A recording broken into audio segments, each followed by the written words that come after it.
Pattaya City Expats Club is a non-profit social organisation and our speakers are volunteers.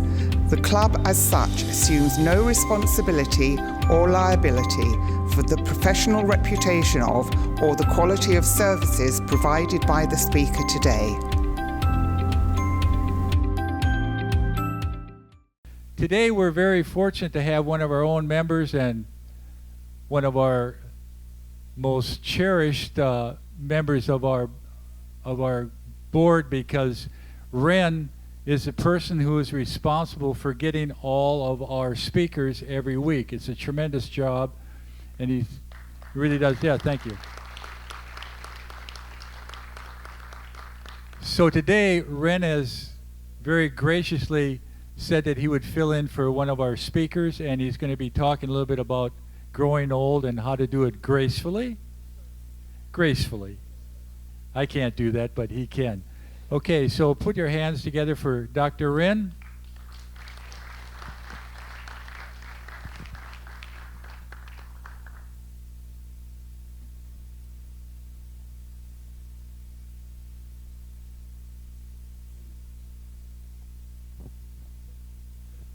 G'day and sweaty carb. I hope my plan is that everybody's going to get something out of this talk. I believe this is a disclaimer, right? So I'll be talking about health issues. I am not your health professional. I haven't done health tests on you. I don't know what's suitable for you and what's not suitable for you. If you try out something and you end up, that you shouldn't be trying out, that you thought I was talking about, not my fault. Okay? All right. Now, this is really, in a sense, how I've tended to approach my life. Good luck happens when opportunity meets preparedness. So I've experienced good luck in life, because I was prepared. I was prepared to give something a go, all right? So I'm hoping you've all come in with a little bit of preparedness, prepared to open your minds up to maybe something new. Oh, I thought I should mention this. These are the things, in Bangkok Pattaya Hospital, they bring them around once a year, and you stand on it, and it runs the current through your body, and it gives you various readouts. You can see what the readouts are. And it comes to a conclusion about your biological age. So last time I was on that, it gave me a biological age of 43. Year before, 42. So, and of course, I turned 69 6 days ago. So how did I get to this journey? I sometimes get comments from people, like I might be talking about losing weight or something, and they'll say, oh, but Ren, you're naturally thin. Okay? Or they'll say, oh, but Ren, you have good genes. You must have good genes. No genes so good that you can't ruin them, right? So, Fatty Boom Breaks, Fatso and Fatty were my nicknames in primary school. I assume because I was the fattest kid in the form. Wouldn't be fat by today's standards, right? So anyway, so much for being naturally thin. And I did this as a sort of part horror story and part nostalgia, okay? Cornflakes. This sort of represents the junk we were eating when we were young, okay? Healthy diet. My mother thought she was cooking healthy diet with greasy stews, white flour, sugar, come home from school and have cornflakes. All the stuff that I now try to avoid. By the age of 18, I'd had, among the usual school things that you get, like mumps and chickenpox, tonsillitis, tonsillectomy, vicious hay fever every spring, some asthma, bronchitis, pleurisy, appendicitis, appendectomy, glandular fever, and a stone in the kidney just after I turned 18. So much for great genes. So, 1972, I'm 16 years old. I get a pain in here, which I could self-diagnose as appendicitis, right? So the doctor says, yeah, you got appendicitis. I said, beauty, it's just coming up to the annual exam. I can miss out on the annual exam. And he says, it's subacute appendicitis. We'll do it after the school year ends. So School year ends, have the appendix operation in his private local hospital. But afterwards, my mother, I go back to school and stuff, my mother notices I'm very tired, that I'm struggling to stay awake in the afternoon at school. I go home and I collapse, and she sends me to the doctor. And the doctor says, here's my symptoms. He goes, it's psychological. It's like this is the fallback thing for when they don't want to be bothered doing. And by the way, let's talk a little bit about this book. Has anybody else read this book? It's a classic book about problems, by a senior doctor, about problems with the medical system in America, right? And the sort of problems that, a disproportionate number of doctors are there, for instance, who are addicted to drugs. And now, like, there's a secret expression that the medical profession use, iotropogenics. Does anybody know what iotropogenics is? You do, of course. It's a secret expression that means we caused it. We, the medical profession, caused it, right? Misdiagnosis, side effects of medication, botched operations, hospital-acquired infections. It's estimated that these iotropogenics are the third biggest killer in the States after heart attacks, etc. So my mother was not happy with this psychological sort of diagnosis and came to the doctors with me, and that made him do a blood test, and I had glandular fever. Undoubtedly picked up in the hospital when I had the appendix operation. Right? Classic hospital-acquired infection. Had a major effect on my health for maybe decades afterwards. I think it was in my 30s, and I went to a new acupuncturist, and he diagnosed me without, he monitors the heart and everything, and he said, you get really tired in the afternoon. You're like dragging yourself through the afternoon, and you're saying, if I could just have 15 minutes sleep, I'd be okay, right? I wouldn't be like a zombie. And that was still from the glandular fever. I turned 18. Very soon after turning 18, I got a birthday present, a stone in the kidney. Who here has had a stone in the kidney? Anyone? The full-on renal colic, go to the hospital? Not just, yeah. Most painful thing you can get. Am I wrong? Unbelievably painful. So anyway, I woke up and I thought, shit, I think I've got a stone in the kidney. I was just finished high school. I was living at my mother's place. I went into their bedroom and I said, I think I've got a stone in the kidney, my father. My father had not a full-on renal colic go to hospital, but he had bad gravel that had been painful. And he said, don't be silly, you're not in enough pain. So I went back to my room. Half an hour later, I was in enough pain, okay? So I went, taken to the hospital, and the doctor says, yeah, this is a stone in the kidney. And he said, look, what happens is the ureters narrow at the top near the kidneys and narrows again now when it joins the bladder. I believe what's happened is it got stuck at the top and now it's passed through and it's working its way through. Go home, drink a couple of bottles of beer every day, drink as much water as you can. Hopefully you'll flush it out. But my money is you'll be back here in about 3 days in serious pain.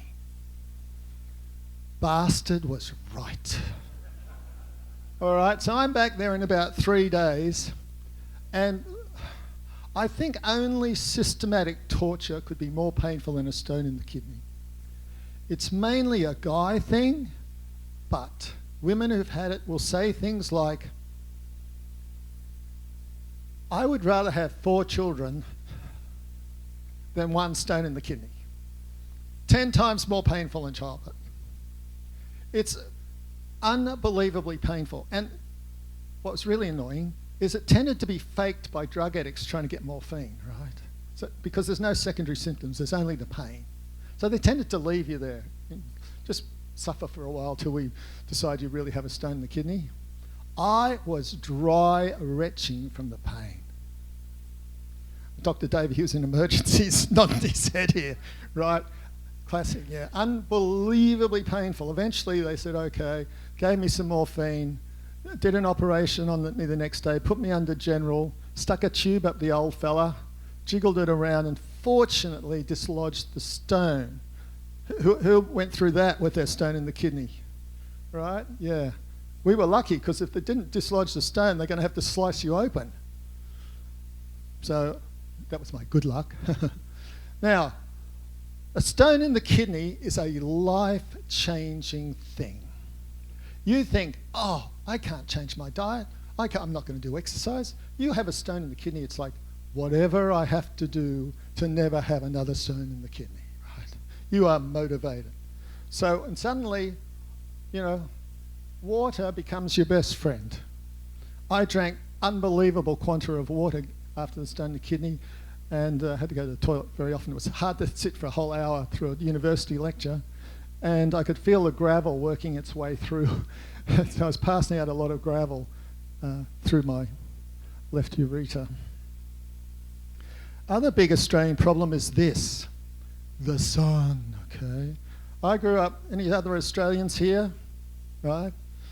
You can't get enough, we grew up when you can't get enough sun. The sun's good for you. Get a suntan, get the sun into you, right? Yeah. And here's me, natural pale complexion, huge lips. I had a lot of this happen. Sunburnt lips, worse than this even, scabs and stuff. And so then I'm turning about 18. This is again when I was about 18. And I went back to the doctor and he said, oh, because what was happening is I had itchy lips. They weren't sunburned, but they were itchy. And he said, oh, you've got solar dermatitis. It's become allergic to the sun. So this changed my relationship with the sun. I was just actually lucky this happened, actually. I started wearing hats, not getting suntans, putting this stuff on my lips that he put me onto. Oh, that's a sunscreen for your lips, bliss sticks. So that actually was lucky. But of course I grew up in this, right? The era of the bronzed Aussie. You weren't healthy without a tan. So I had one friend who used to abuse me. He used to say, you don't look healthy. You're all pale. You've got to get a suntan into you. What's wrong with you? But I was one of the lucky ones. When I was 26, I heard a dermatologist say, suntans are skin damage. And I thought, wow, I wish I'd heard that earlier. I regret every suntan I ever got. You know, we were just like strangers in a strange land, you know. It's all right for these black guys, but we white guys. And in those days, you know, people let their kids walk to and from school and go in the playground, no hat, nothing, no sunscreen. I'll come back to this. You need, if you grew up in this sunny type environment, you need to have regular skin cancer checks, okay? I've been saying this for a while in the club. And one South African didn't listen to me enough. He ended up getting bad skin cancer, moved back to South Africa to get special treatment, and he died. I don't know whether it was from the skin cancer though. 20 years old. Another time when I got lucky. It was in a big house that my mother owned, and a cousin I'd never met before, a few years older than me, moved into one of the spare bedrooms, and she went to a chiropractor. And I was so lucky at that age to discover chiropractic. And he, you know, gave me a bit of an adjustment. And he said to me, when you lie in bed at night, your back aches when you lie down at night. I thought, nah. When I went home that night, lay down, my back ached. And I realised it ached every night. I was just so used to it, I didn't really pay any attention. And he corrected my back. So this was my ongoing journey with chiropractors. But he had a vision of health. Right? I go to the doctor, and the doctors are like, they have a vision of sickness, right, or discomfort, and they try to treat that, but they don't have a vision of health that they're trying to move you towards. He did. He started me on supplements and stuff, so he actually had a vision of health. He was also into this. This was the first alternative things I learned about foot reflexology. He reckoned he could actually diagnose which vertebrae were out by feeling along the side of the foot. So I turned 26, and I'd finished my PhD, And I'd started up this business which could have only ever succeeded in the UK or the US. Should have never started up with a friend. It collapsed. I was under incredible stress. My body was under stress. Every part of me was under stress. It was a turning point in my life. And I went to a social gathering with the people that were involved in this crazy business. And I went to the toilet. And at the end of going to the toilet, I passed a couple of drops of blood came out of my old fella and hit the toilet. And I thought, oh, stone in the kidney, right? So I started drinking everything inside. Water, beer, whatever, for hours. And I could start to feel this thing work its way through me, right? Working its way through the tubes. And this came out the end. That thing on the right there, right? That's a stone in the kidney. That, by the way, that coin there, I wish that was what passing out, but it was. That's a $1 coin. So that's a pretty substantive thing to come out at your old fella. But I was just lucky it was like a torpedo and it would pass through. So I thought, I've got to go back and I've got to do more to avoid getting a stone in the kidney. Not doing enough.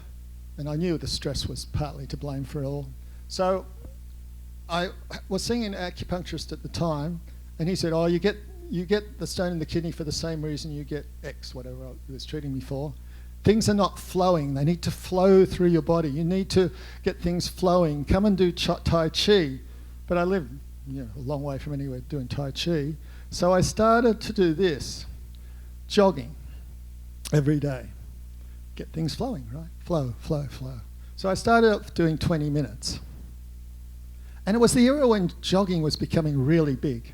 This book, The Complete Book of Running by James F. Fix, right? Oh, you can't do too much running. And I started doing 20 minutes, and it was interesting.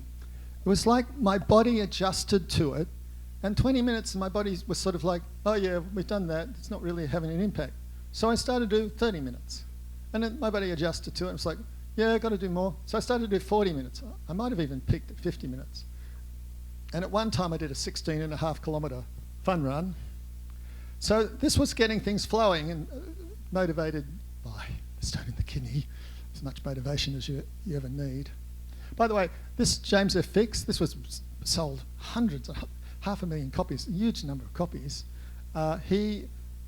This arch preacher of running, he died at the age of 52 while he was running.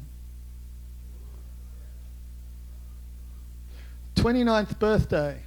Now, 29, they've actually done a survey on where people felt the biggest change ever in their life was. And all astrologers would automatically say 29-year-old, about 29 when first Saturn returned. And sure enough, people said 29 years old. That was their biggest changing moment in their lives. And it was for me. I looked at my life, and it was pretty good then. I'd been commissioned to do a national manual on local government and the arts. I had a TV series under option. I'd inherited a block of land. But I wasn't happy on the inside. So I thought, well, my outside life's okay. Something inside me has to change. And indirectly, via this book, it led me in an indirect way to rebirthing or breath work. And that became one of the great, great journeys of my life, emotionally, spiritually, physically. I had one major healing during a breathwork session, and I did retreats in and everything, but we don't really have time to go into all that. 31st birthday. Well, 31st year.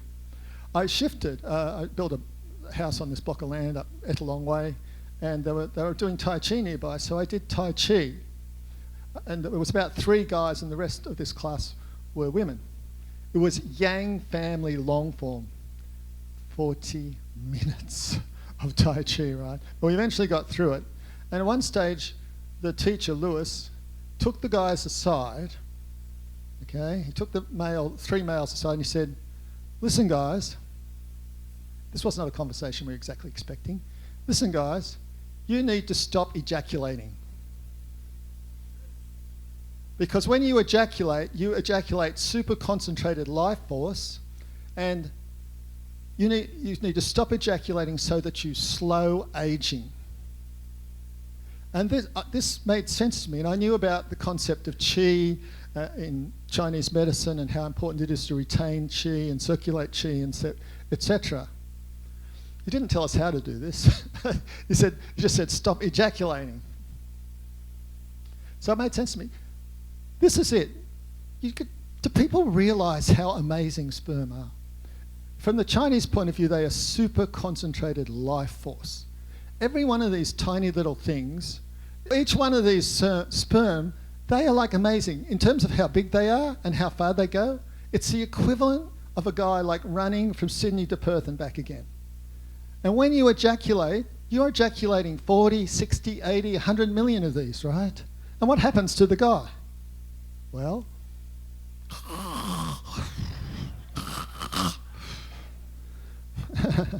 the Chinese have an explanation for this. Why do you fall asleep? And of course the woman's there going, I want more orgasms. Why is this guy asleep? Okay? How is he asleep and I'm not? Well, the Chinese have had an explanation of this for centuries. He's just ejaculated super concentrated life force. So he needs to sleep to recover and regenerate his body, one of his bodies, right? So, yeah. Any guys here not ever in their whole life fell asleep straight after sex? Never in their whole life? Not seeing any hands go up. So we've all experienced, right? Any women? Oh no, I better not go there. And as far as I know, Chinese have a big explanation for it. Western medicine does not have a good explanation for this. As far as they're concerned, the orgasm, what happens in the brain during orgasm, is identical for men and women. So I came across this book, so to speak, right, not literally, Any Man Can, and it explained how to do these sorts of things. And one of the things it talked about was the guy studying himself and how his body was going during sex when he got really excited. Because there comes a point when it becomes inevitable, guys. Nothing you can do is going to stop it. God saying, don't come, is not going to stop it. You are going to come, right? It's going to boom, boom, boom, boom, boom, boom, boom. So it said, I need to identify this stage, and this was a sort of Taoist or tantric technique. And what you would do is you would clamp. You would clamp, say, your legs together, and you would also use pressure from your finger at what the Chinese, the Taoists called the deer point, halfway between the sperm and the anus. So apply the internal pressure and the external pressure, and that would then force the sperm to stay inside your body, and it would retroejaculate into your, back up where they came from, or into your bladder. So I studied hard by myself, and I learned how to do this. And I went back to the Tai Chi teacher and said, well, I'm having orgasms, but I'm not actually ejaculating. And he said, that's okay. You're keeping it in your body, they'll die in your body, and you'll retain the life force. Now, also, by the way, just as a bonus, the orgasms were 5 to 10 times bigger doing it this way, right? So you're not going to give it up easily. So since then, I've only ejaculated 3 times. Once was a wet dream, and twice, this is a very frank talk, once during a wet dream, and twice with this woman who learnt that I did this, and so it became her mission to say, I want to sleep with you, but you've got to ejaculate. And stupidly, I gave in. I felt a bit dizzy and a little bit nauseous after it. Anyway, so this Any Man Can. So this is another case of, if you ask me what are the main reasons I've aged so slowly, I really believe this is one of them. Anyway. And of course, what we're talking about is tantric sex, where you keep the life force in your body and it's used and it charges up around the chi system, etc. Age 34. Got lucky again. My old chiropractor died, and I needed a new chiropractor, and I had a good doctor who was actually into alternative stuff as well. And he sent me to this chiropractor who did an x-ray of my spine. He used to x-ray all his clients before he'd treat them. And he came back to me and said, you have a wedge-shaped L2 vertebra, a misshaped vertebra. You were born with it, or early childhood trauma or something. So again, yeah, great genes. And if you actually look at me, this explains so much. And I thought, oh God, I wish I'd known this earlier. If you actually look at me standing normally, as I normally stand, my right shoulder is actually lower than my left shoulder and slightly forward. And that's me standing straight. In fact, if I even just hanging from, a bar, which is supposed to be good for you and stuff, no good for me, because it tries to straighten my back. And I wish I'd known about this when I was trying to do Kung Fu at the age of 18, where they put you in this thing called horse stance, and they leave you there for like half an hour. And after not too many minutes, my back started to go into extreme pain and stuff. And if I'd known this, I would have left Kung Fu earlier than I did. And also, I can't do tango, because tango, you've got to sort of stand up straight and hold the woman like this, and just my back starts to scream at me. So yeah, great genes. 38 years old, 1994. So I'd done all this inner work and all this emotional transformation and healing, but I thought, I want to have more joy in my life. Who'd like a little bit more joy in their lives, right? And I thought, I've always enjoyed mucking around with women on the dance floor, so I went on a search for dance. And I went to Latin clubs, and I did some ballroom classes, and then I eventually found my way to free-form partner dancing, aka Sarok. And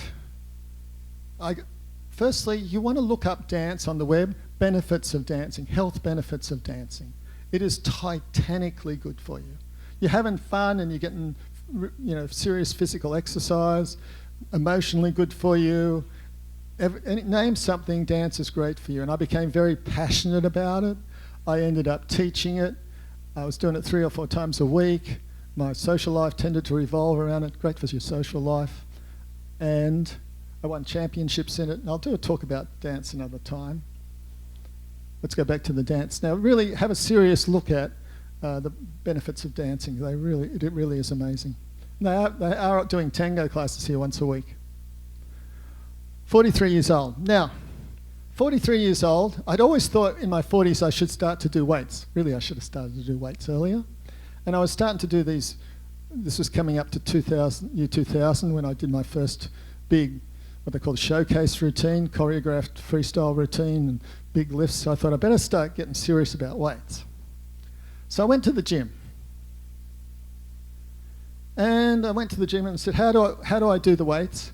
And the woman says, what you do, you choose a weight and you do 8 repetitions with it, and then you have a rest and you do 8 repetitions again, and you have another rest and you do 8 repetitions again, and you come back and you do that 3 times a week with all these lifts. And I thought, what the? Seriously? This just sounds like made up. How is this a system? How do you know this, right? Why is this particularly right for me? Yeah, I know you want people to come to the gym a lot.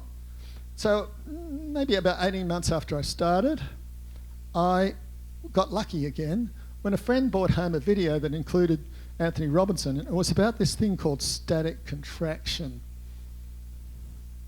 Oh, I wonder who that could be. That's Nan sitting over there. Static contraction. Now, this is incredibly different from normal weights. Who does weights here, by the way? I know JJ does. Where's JJ? Yeah. Maybe this will change the way you do weights. The thing about static contraction, it developed out of power factor training. So power factor training was where they moved heavy weights in their strong zone, like up here, a few inches. Because down here you have no strength, right? You want to look at amusing or sad videos, just go to YouTube and Google gym accidents and stuff. It's where people lose controls of weights.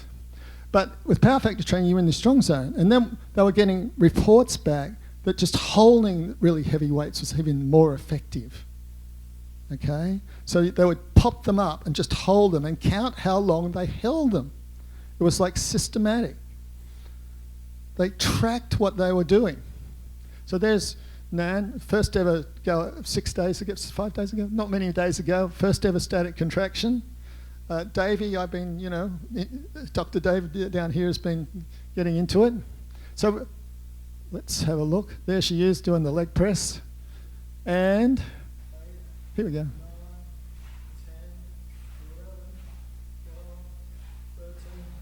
14, 15. See how she just popped up out of the holder and held it in a strong zone, not locked, but in a strong zone. For a count of 15, we tracked how long she did it for. So 15 is too long. She didn't have enough weight. Next time she goes back and say a week, she needs to do a heavier weight. And this was the thing about static contraction, a system. See, who goes to the gym to build muscle, to lift weights to build muscle? You do not build muscle at the gym.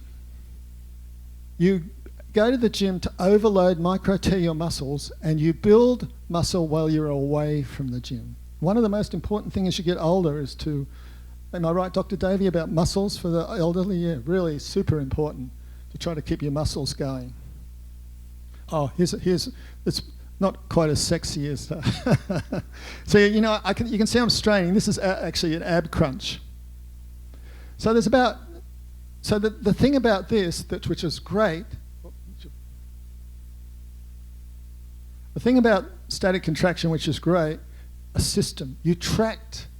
Now there was an A workout and a B workout, and at first I'm doing the A workout and the B workout in the same week, but then I'm going back to the gym the next week, a week later, and I'm not as strong, right? So that means I haven't had enough recovery time, because it tracks your recovery time as well. So if you go back and you can't hold the same weight longer or hold a heavier weight, you have gone back too soon. You need to stay away from the gym so your muscles rebuild and get bigger. So I started this in 2001, right? So I've been doing it for like over 24 years. And I thought I keep track on this laser point is not working too well. But if you look, you can see originally I shoulder pressed 40, and then last week I did 80. It's a big difference. I used to originally leg pressed 160 kilos, and sometimes they're pounds and stuff. No, that was with 2 legs, right? But what happens is you get too strong, especially in your legs, that you can't put enough weight on the machine, so you end up having to do 1 leg at a time. Like, Davey's a natural athlete. So that 240 down the bottom there, leg press, that's my right leg followed by my left leg. So we can go up a weight next time, Davey. So this made sense to me. It was a system. You tracked what you were doing. You go to the gym, don't pay any attention to other people's bodies. Steroids are rife in the gym. That's random. You want to track what you do. I only take people seriously who have a pen and paper and they're actually tracking what they're doing. Around the same time, I started to read up on protein, particularly protein power. I've been a sort of more or less vegetarian for a long time, occasional fish, that sort of thing. Pescatarian, as they call it now. And I discovered this book, and one chapter in this book particularly impressed me. It was by the wife, and she was into archaeology. And when an archaeologist finds like a skeleton that looks healthy, good teeth, tallish, very healthy bones, hunter-gatherer. Finds another skeleton, shorter, bad teeth, chalky bones, bone issues, agricultural community. Right? So this made me bring protein back into my diet heavily, and I got into lamb roasts and kangaroo and all sorts of stuff. Kangaroo's good meat, by the way, but you can't have it well done. 48, 2004. Again, good luck. I went to a multi-level marketed thing out of politeness because I knew I was friends with the woman running it. And they said, oh, we've got this one thing, proarginine. If you take it on an empty stomach at night, it will cross the blood-brain barrier and stimulate your pituitary gland to produce human growth hormone. And I thought, well, if this works, this is really cool. This is only like, less than $100 Australian per month, as distinct from HGH injections, which like cost $800 US a month or something. So I thought, I want to give this a go. So you put a certain amount of water, you stir it in, third of a glass of water or something, take it at night on an empty stomach, either when you go to bed if your stomach's empty or later in the night. So the next morning, I'm at my computer desk working away on my computer. 10:30 in the morning, I go, I need a woman. I am like this great surge of lust and thing ran through me. And I'll come back to that. But first, in terms of the HGH, right? A few months later, I had a few friends going to this doctor that specialised in hormone balancing. So I thought, this sounds interesting. I went and had a blood test. A week later, I went back after she had the blood tested, and she said, you know, you're only the second guy I've ever had through here who has enough HGH in their system. But this stuff, let me tell you, arginine, I put a few guys onto this stuff. Arginine, the body can, if it's working properly, the body turns it into nitric oxide. It is hard to overemphasize the importance of nitric oxide in your body. Nitric oxide keeps the blood vessels flexible, right? Okay? And also it's involved in the neurons firing in the brain. Very, very important subject. When they first discovered there was nitric oxide in the body, they had trouble wrapping their heads around it because it's a poison. So this body was producing poison. But it's incredibly important. And this is how, in fact, Viagra works, is it gets involved in the nitric oxide cycle down there. So we guys tend to think, why do you get an erection? Well, I get excited and the blood pumps harder, and so, you know, and it gushes in because it's pumping harder and I get an erection. This is not the case. You get an erection through relaxation because the blood's always under pressure. And the brain says, stimulus. It is time to relax down there and let the blood flow. But of course, if your blood vessels are inflexible, that's not going to happen so easily. So the nitric, this stuff, I've had so many guys describe this stuff to me as dick juice, right? And I put one guy onto it. He was 33, and he said, I can't keep up with my wife. She's the same age as me. She's 33. She's in a sexual prime. I cannot keep up with her. I said, try this stuff. So he goes on this stuff. A few weeks later, I hear back from him. He says, that stuff's become a problem. I'm wanting sex all the time. It's interfering with my business. Anyway, the wife was happy. So, and I put another guy onto it. I put quite a few guys onto it. And he started to get headaches. And I'm sure it was because the arginine, the nitric oxide, was bringing his pituitary gland back to life. But he went to the doctor and he said, look, I've got to tell you, I'm starting to take this pro-arginine. And the doctor said, oh, dick juice. That's an interesting diagnosis for you, Doc Davey. So he knew about it, but because it wasn't approved by the DEA, he couldn't put his actual patients onto it. So yes, unfortunately it's available in Thailand. It's not available in Australia anymore because I think it worked too well and the DEA banned it. So, but you can order it from Lazada. It is sort of network marketed, that horrible pyramid scheme stuff. 51, get lucky again.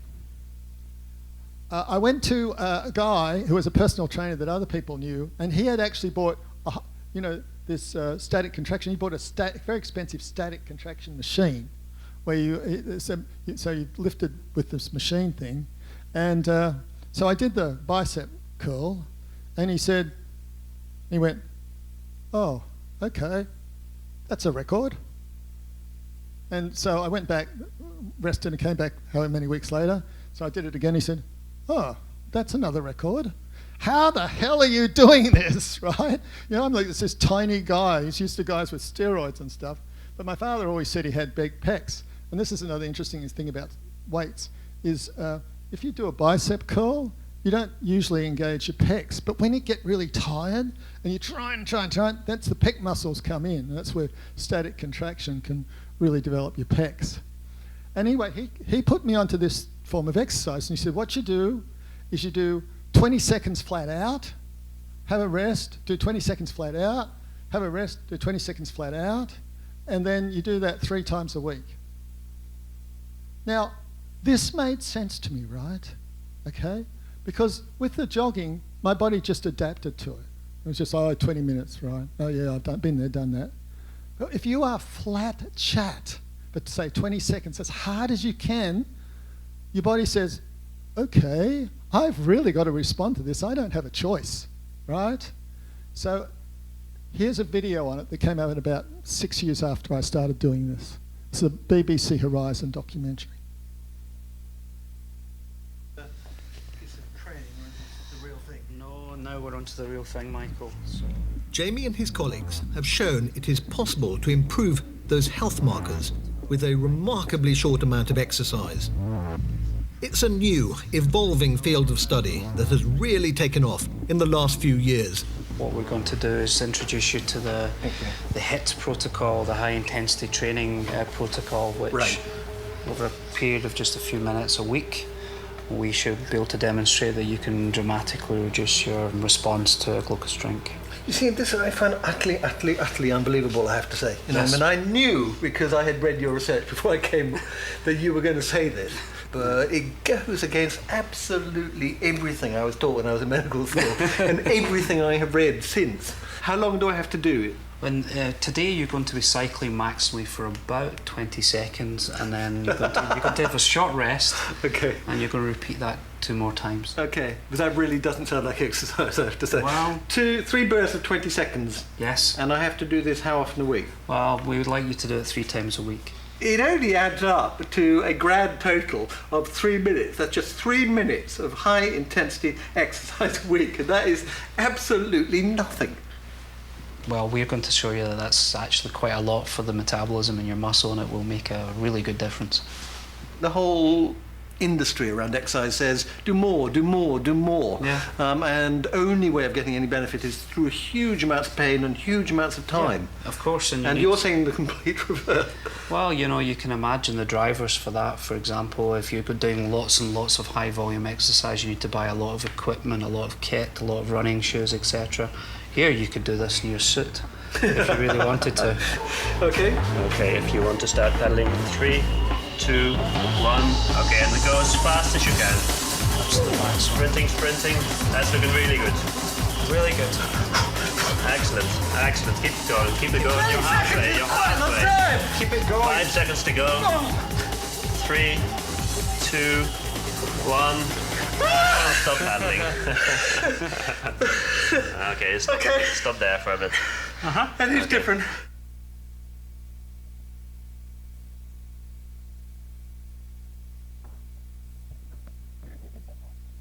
Now that was Dr. Michael Mosley, and he wanted specifically to do this documentary on the truth about exercise for BBC Horizon because he was pre-diabetic and his father had been diabetic.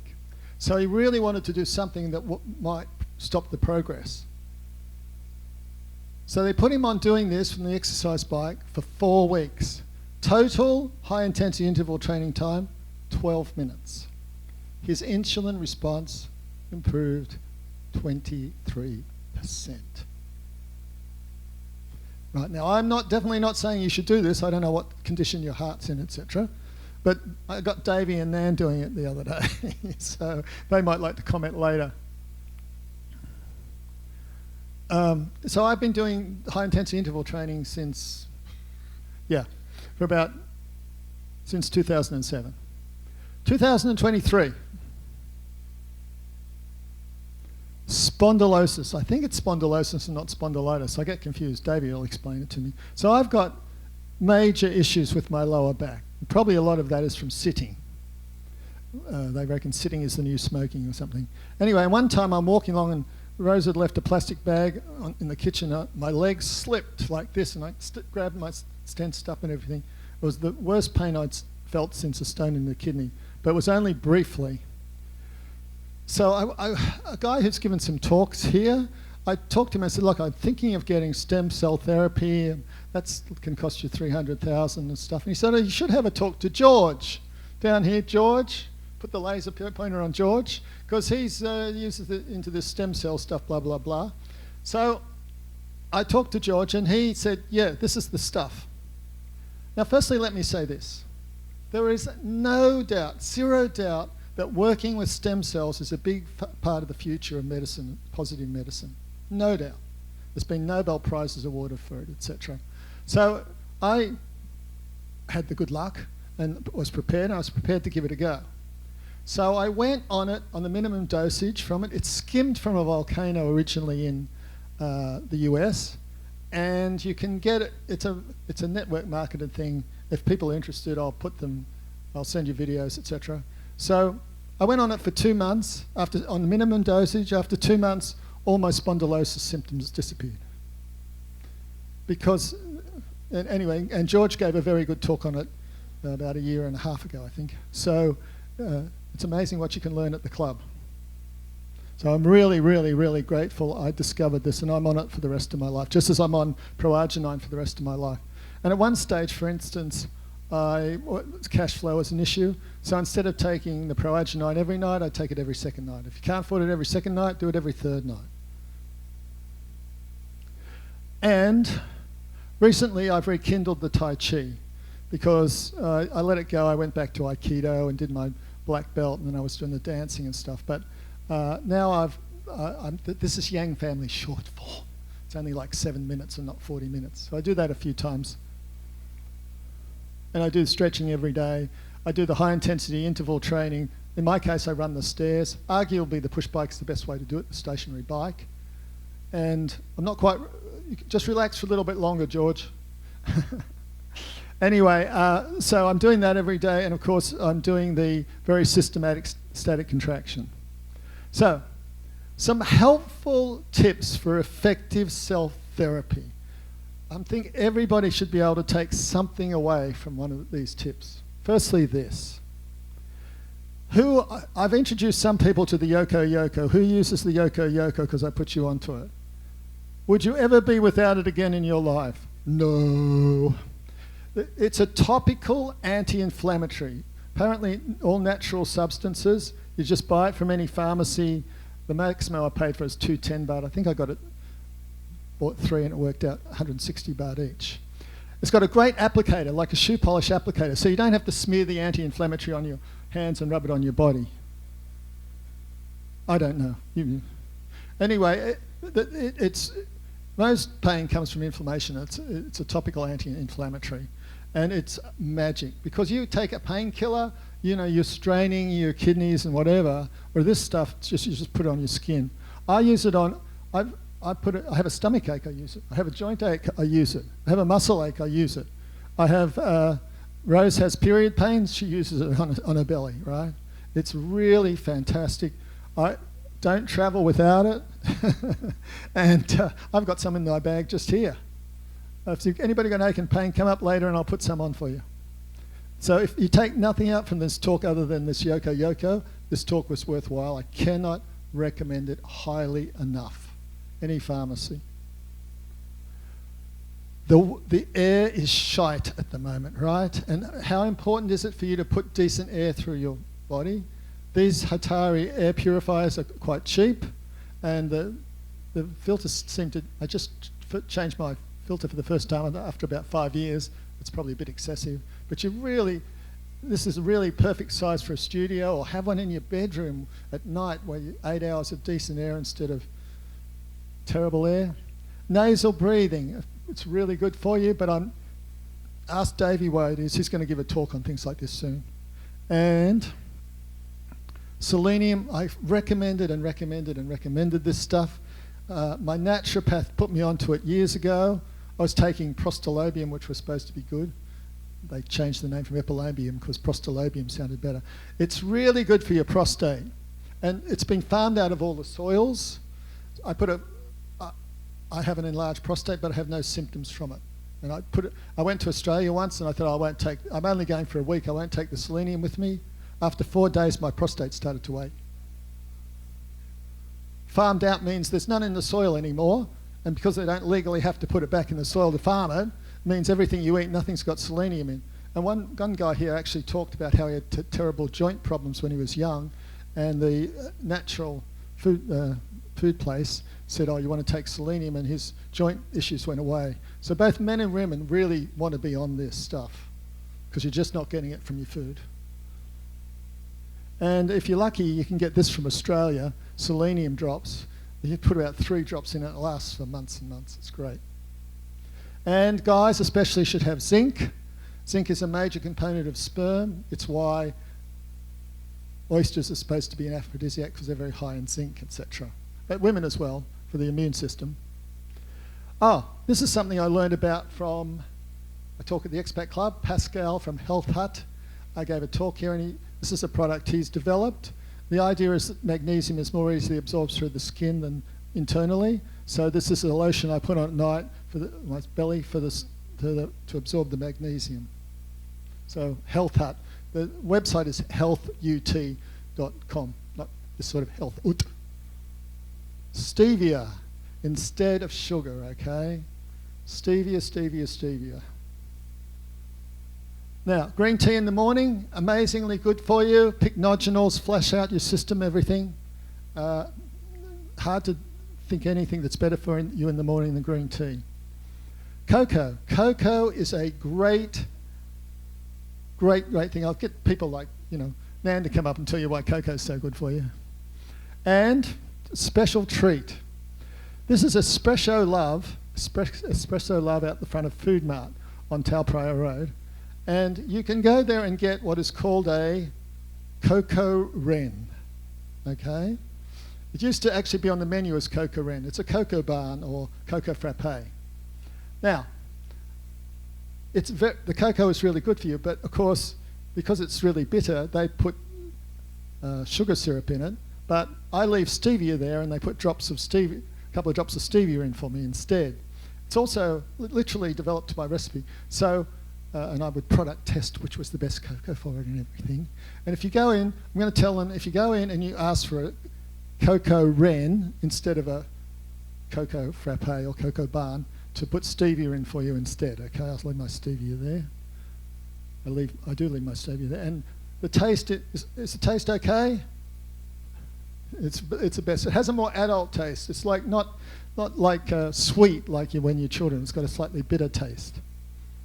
This is at our age, we need to keep a flow of protein through the day, especially if you're doing weights. This is a really good protein supplement, pea protein isolate, and Nan confirmed this is the best one to get.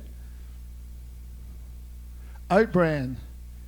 Anybody suffer from constipation sometime, etc.? Anyway, if you do, I have oat bran every morning, especially for Thais who have to eat too much white rice, which causes constipation. They want to be having some oat bran every morning, just in some water and stuff. Kefir. I gave a talk on this ages ago. This is definitely one of the best things you can do for your body, is to have some kefir. Kefir is this amazing substance. Think of it as supercharged yogurt. It feeds the microbiome of your gut like nothing else, okay? Nothing else for the microbiome of your gut is as good as kefir. You can buy it commercially, or you can make your own. The thing on the top is what they call kefir grains. And you dump those in milk, and over a couple of days, it turns it into a kefir drink. And I just wanted to put this up. Especially I wanted to highlight the H. pylori factor. Judith, people know Judith in the club? By the way, she's back down staying with Les now in their house. And she had a lot of health problems that ultimately came from a massive H. pylori infection, which can wreak havoc with you. And if she'd been on the kefir, I don't think she would have had that problem. And you can buy it commercially. So see, what they're discovering now is this amazing relationship between the gut microbiome and your brain. It's uncanny. There's more bacteria in your body than cells. So you want a healthy brain, you need to have a healthy gut microbiome.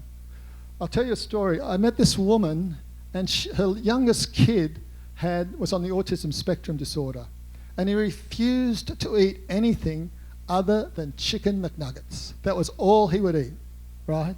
And I thought, this kid's microbiome must be effed badly. So I started to do some website search on it, and I discovered that they've done research with kids on the autism spectrum disorder, doing not just this, they're doing what's a step up from that, which is fecal matter transplants. This can be very powerful. It's a very big, growing and important thing in medicine, where they take the fecal matter from one person and treat it and put it in the other. You can even take it as capsules and stuff. And some of the effects have been like miraculous. So they put these autism spectrum disorder kids on the fecal matter transplants, and their symptoms of the autism spectrum disorder symptoms improved 42%. That's like a miracle, okay? And I did track down that there is somebody who does fecal matter transplants in Bangkok, but I don't think she ever took a kid there and stuff. But yeah, that's like a miracle. So avoid doing that. But if I, for instance, had early signs of Alzheimer's, I'd be looking at a fecal matter transplant. This is a really cutting-edge medicine, fecal matter transplants. Also, whoever here has had a colonic irrigation or tried to, or don't want to confess to it, this stuff is real. Again, I learnt this from this expat club, Nature's Tea Infusion. It's a natural substance and it causes your colon to clear itself out. Take it at night. Don't want to be too far from a toilet the next morning. You might want to do it a few nights a week, every month or something. But yes, don't have a colonic irrigation. This is much, much better for you. Hydrogen peroxide. Who here has troubles with wax in their ears? Anybody got trouble with wax in their ears? And you go to the doctor and they do this expensive thing and stuff. Hydrogen peroxide. I had this guy who's going all the time, I produce too much wax. I can walk across the pharmacy, buy like an 8-baht bottle of hydrogen peroxide, bring it back, put a couple of drops in his ears, dissolves the wax. Never went back to the hospital again to have his ears cleared out. This is a very important piece of self-help equipment, the tape measure. Much more important than weight scales. It's the abdominal fat that's the issue. That's where the visceral fat that produces all the problems. If you're a woman and you're pear-shaped and you've got a lot of fat down here, maybe it's going to cost you some dates, although it's trendy now, so maybe it's going to get you some dates. But it's not going to cause health problems the way that abdominal fat does. So the key is to keep this down. That's why I recommend using a tape measure rather than scales. And this also falls into the health self-help thing, what they call cupping. You can get some of the toxins and out of your muscles, etc. And you can buy buy these. I've got this vacuum thing it's a Chinese technique, of course. This is like a vacuum thing. You can buy it on the side. It's very cheap. A stage beyond this is what they call spooning or coining, where you scrape the skin to bring up a bruise if you've got really bad muscles and stuff. Very popular in Myanmar, but of course they are more Chinese influenced, I guess. It is very powerful. Unfortunately, we don't have time to talk about sleep. But maybe we'll have a sleep summit one morning about tips for people helping to sleep. I thought I'd better mention skin, I was very skin damaged from being tanned in Australia and stuff. And I got lucky again. When I was in my mid to early 20s, somebody said, you should join Amway, which I did. Never did anything about it, of course. But they got a package, and part of the package had moisturiser in. And as one woman said to me, anybody who ever uses moisturiser, you're going to keep using it because it feels so fantastic on your face. So I put it on, sure enough, and so I've used facial moisturiser ever since. And this stuff is fantastic, this brand.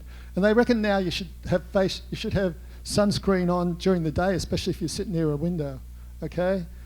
It's very good value, again, Lasada or Chemist or whatever. And it's got a day one with not only a moisturiser, but SPF 30 in it, and it's got a night one. Cannot recommend this stuff too highly. It lasts a long time. Really, really, really, really good.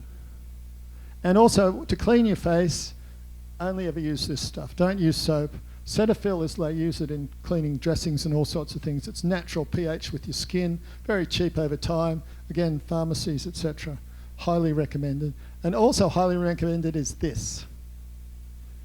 Dr. Warraporn, Pattaya International Hospital. Cannot recommend this lady too highly. A value for money.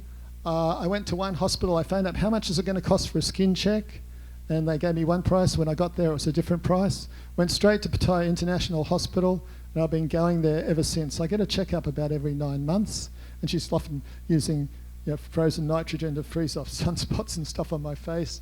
And she also my friend who went there last time he was here said she's more thorough than Australian doctors when she checks you.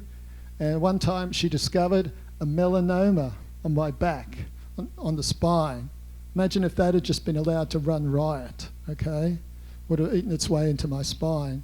So if you grew up in a sunny country, whatever, unless you go and get regular skin checks, you'd be surprised how good value it is. And even if it's only once a year or whatever it is, Dr. Warapon is one of the guys I sent to whom here. Actually, I sent one guy from my condo, and he said it was like a fifth of the price of going to the other one to get his face treated, etc. So yeah, definitely Dr. Warapon, Pattaya International Hospital. And because I had this big problem with dry lips and big lips, and I used to get called lubra lips in Australia, which is reference to Aboriginal women because of my big lips. They weren't trendy back then. I discovered by myself that this stuff, this baby cream they have in Australia, is the single best lip moisturiser of all time. If you suffer from dry lips and stuff, I put this on every night.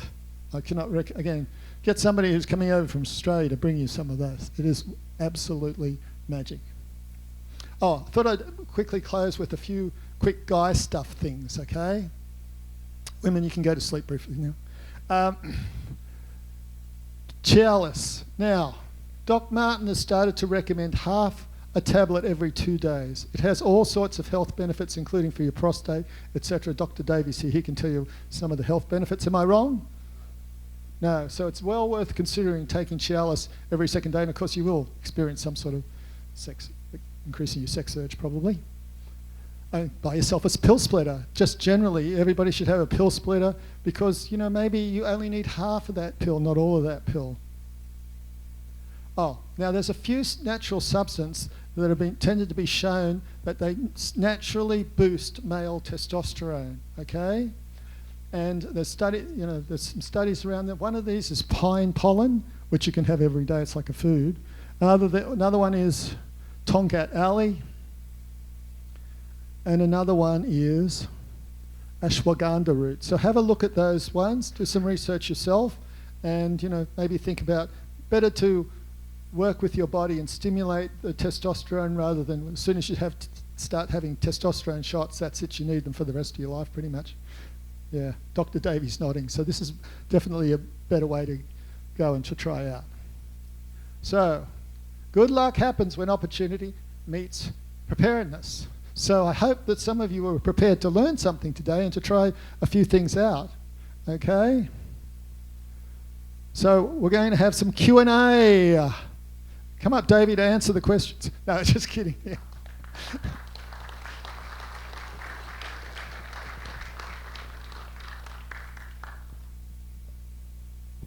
Okay, here's your opportunity to ask our speaker some questions. You probably all got something that you'd like to ask. Oh. You, Richard, yeah. John, I was waiting for you. Yeah, thank you very much. You've just confirmed a lot of things that I'm already doing. Zinc, magnesium, and hydrogen peroxide. Exactly what it said. Very good for your wax. You don't have to go to doctors and pay expensive money. Also, hydrogen peroxide. If you've got an ulcer in your mouth or any problems with your mouth, I've found that if you put a tablespoonful in a cup and a tablespoonful of water, put it in your mouth, don't swallow it, not good for you, and then get in the shower and do that necessary and spit it out. You're probably about 3 days, 4 days a week, and it will clear all your rubbish up in your mouth. It will even actually whiten your teeth. How about that? Yeah, no, that's true. Thank you for sharing that. That's great. This is the sort of thing we can do in the club. Share things that are working for us that other people can learn. And Helicobacter pylori is a nasty little bug that gets into your gut. Some people have to go to a doctor or a hospital and have 3 antibiotics. Now they're massive. They give you a right kick in the backside. So thank you for your information other than taking the antibiotic side. Thank you. Yeah, no, I cannot recommend kefir highly enough. I started it, I was getting constipation from bananas, right? But as soon as I started taking the kefir, my microbiome was working properly again, constipation went away. Ren, firstly, thank you for an absolutely great talk and fantastic slides, really well put together and very interesting. You're Doctor of Philosophy. Is it a rude question to ask what you wrote your thesis on? I did a thesis on objectivity in philosophy of science, philosophy of knowledge. What is it to be objective about something? And boy, could we use more objectivity in the world right now. My God. So, anybody else got a question? Come on. Or a testimonial, in fact. Well, you had mentioned many things that I thought I've read about. How about oil pulling for hygiene for your mouth? Have you tried anything related to that? Coconut, using coconut oil? I do take coconut oil every day, but I don't use it specifically for pulling and stuff. Also, very good is medium chain triglyceride, MCT oil. That's really good as well. But I couldn't mention everything under the sun here, right? Come on, Nan, I'm going to introduce you. Come on up. How did you find the static contraction and the high intensity interval training? My experience with static contraction was interesting because I usually do high intensity interval training with weights, and I find that I need to do a lot of reps before I start to see results. But I've just done only the first time, but I pushed myself way harder than when I'm actually doing my usual training. So we will see about that. But so far, not of a huge muscle soreness after. Yeah. No, it's very interesting, static contraction. My friend and I, my friend who was staying in my place, we started doing the static contraction, and after a few weeks, we're sitting in our separate little offices at our desk and stuff, and we're going, can you feel that? Can you feel that? We could actually feel like our muscles responding, going pump, pump, pump, building, etc. So that was really amazing. I'll share this really bizarre story. I went through a stage with a muscle, with a static contraction, where 4 days after I did the static contraction, not 2, not 3, not 5, but 4 days after it, I couldn't get an erection. And the 5th day, no problem. So it's like almost it takes 4 days to maximally kick in your body and have the maximum effect. Very interesting indeed. Dr. Davey, how are you going on static contraction and high intensity interval training? I think it's fabulous, and I've read other books about this as well recently. But so as a youngster, I was doing elite rowing, and we did weights out the wazoo. We did so much heavy weights and repetitions, and it's a much more pleasant way to do it. But to do it at maximum in the strong part of an arc, and to only have to do, a single rep. And you only do your major one every 6 or 8 weeks, don't you? Every 6 weeks, yeah. Yeah, so it's a fabulous thing. I mean, I think I'm getting stronger just doing it at that interval, for sure. Only done it doesn't hurt at all. Yeah. It's incredibly safe if you don't. The main thing, by the way, is putting I go to Hard Body Fitness. They've got the weights that are heavy enough. And the main thing is put safety things in. So you pop, 80 kilos above your head until you fail. So you've got to have safety stoppers in place. Now, I've got another little section, which is why I said would people like a few tips on things not to do? Are you bored silly yet? No? Okay, quickly. All right. So, things to restrict or just avoid, okay? These things. Do not ever use a treadmill. They are unnatural. They should be illegal. We don't walk on moving ground, do we? They're throwing your leg back and they cause problems for the lower back and the back of the leg. Modern wheat. The wheat we eat, of course, is not the wheat that our grandparents ate. Norman Borlaug, the Green Revolution, they thought that India couldn't feed its population. He developed short stalk wheat, which, blooms a lot quicker. But So, of course, that became worldwide because it was faster, right? And because what was happening, the monsoons would push over the long-stalk wheat, and they'd just rot. So they developed this short-stalk wheat, probably saved millions of lives. But very, very, very much higher in gluten short-stalk wheat, right? And when I went to Australia recently, all the menus now have GF, GF, GF in it. Gluten-free, gluten-free, gluten-free. So wheat, unfortunately, modern wheat is like a bit of a poison in a way. Chilies, you don't want to go too crazy on chilies, okay? Rose, when I first met her, she put on Facebook her breakfast, which had 23 small chilies in. She went to work and fainted. She had like permanent pains in her stomach and gut because she thought it was from trauma in China, etc. It was from the chilies. But she couldn't believe me. No, chilies are good for you. Chilies help for COVID, blah, blah, blah, blah. Don't tell Thais or Asians that chilies could be bad for you. But I and Dr. Kamal Singh managed to convince her to go off chilies for 30 days. The pains went away. But white rice, another thing that's almost impossible to convince Asians is not that good for you. So there's white rice, and there's muffin, chocolate muffin. Which do you think has the most sugar in? The rice. You can see the pile of sugar there next to the muffin, and you can see many times more piles of sugar next to the white rice.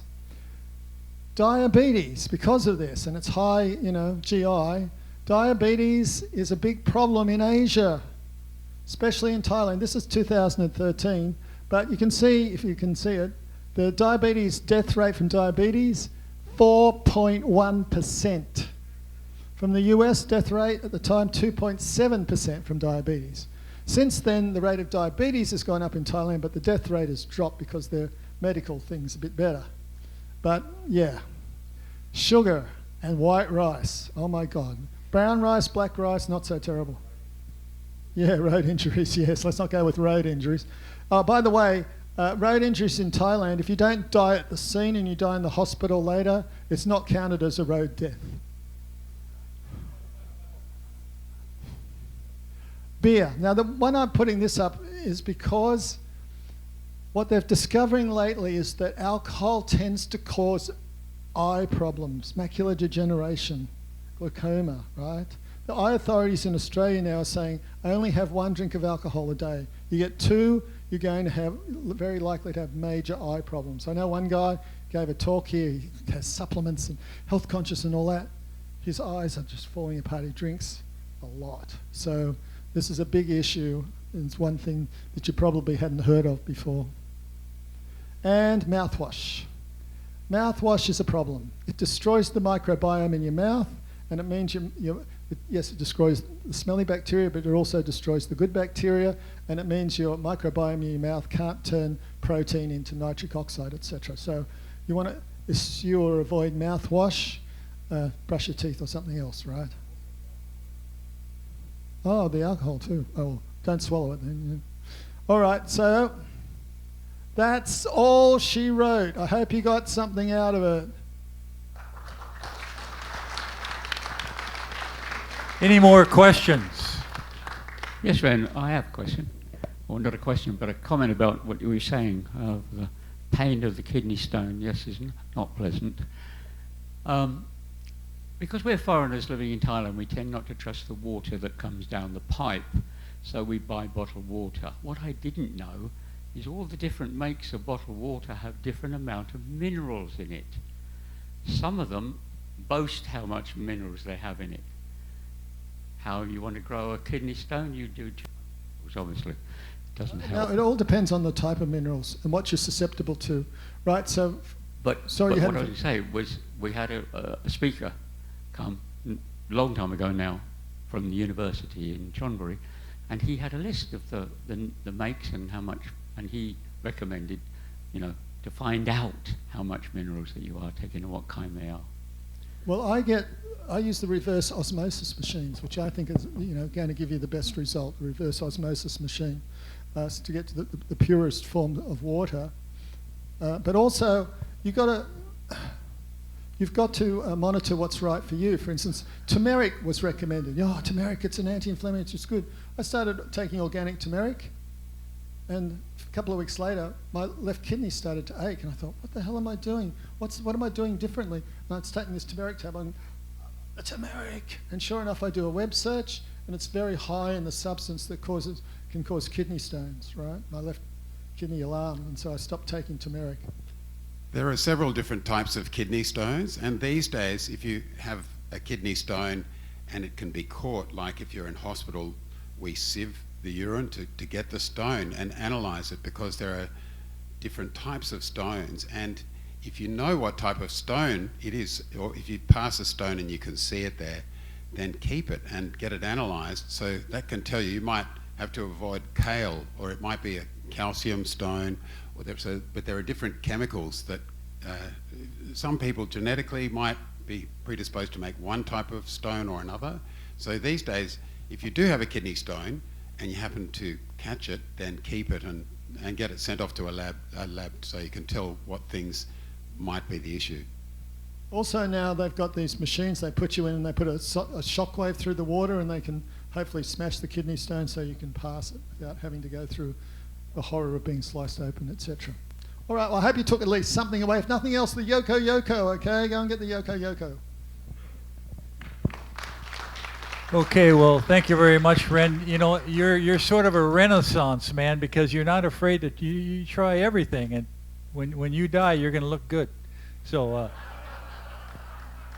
I'm intending to be the most handsome corpse in the morgue. Okay, on behalf of the PCEC, I'd like to present you with this certificate of appreciation. I went to great expense today. You'll notice it still is. I haven't filled it in yet. We'll fill it in later.